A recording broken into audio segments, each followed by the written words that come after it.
মধ্যপ্রাচ্যের উত্তপ্ত পরিস্থিতির মধ্যে ইরানকে লক্ষ্য করে আগ্রাসনের বিরুদ্ধে কঠোর হুঁশিয়ারি দিলেন পাকিস্তানের প্রভাবশালী শিয়া আলেম ও সিনেট সদস্য আল্লামা রাজা নাসির আব্বাস জাফরি। তিনি সাফ জানিয়ে দিয়েছেন, যদি ইরানে হামলা হয় তাহলে পাকিস্তানে কোনো আমেরিকান থাকবে না।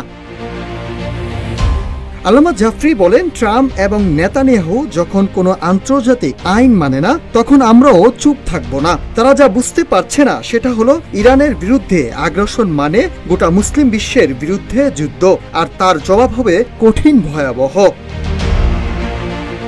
ইরানের সর্বোচ্চ নেতা আয়াতুল্লাহ আলী খামেনিকে সর্বোচ্চ ধর্মীয় নেতা হিসাবে অবহিত করে আল্লামা জাফরি বলেন, একজন ধর্মীয় কর্তৃপক্ষের বিরুদ্ধে হুমকি ইসলামের দৃষ্টিতে আল্লাহর শত্রু, যার শাস্তি হলো মৃত্যুদণ্ড। যদি কেউ আয়াতুল্লাহ খামেনিকে হুমকি দেয়, সে আল্লাহর শত্রু। এই নির্দেশনা শুধু ব্যক্তিগত নয়, এটি একটি ধর্মীয় ফরমান। বান্ডেল থাকলে প্রতি সেনমানিতে টাকা বাঁচবে। বিকাশ সেনমানি বান্ডেল কিনে জিতুন প্রতি লেনদেনে।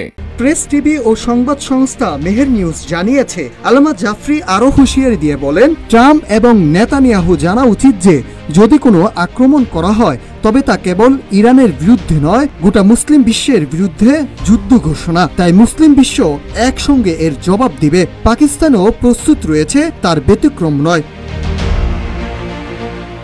এদিকে ইরানের শীর্ষ ধর্মীয় নেতারা গ্র্যান্ড আয়াতুল্লাহ নাসের মাকারম সিরাজি এবং গ্র্যান্ড আয়াতুল্লাহ হুসাইন নুরি হামিদানি একজোট হয়ে ঘোষণা দেন, যে কোনো ব্যক্তি বা সরকার ইসলামী উম্মাহ এবং ধর্মীয় নেতৃত্বের বিরুদ্ধে আক্রমণ করবে, তার বিরুদ্ধে সংঘর্ষের রায় কার্যকর করা হবে।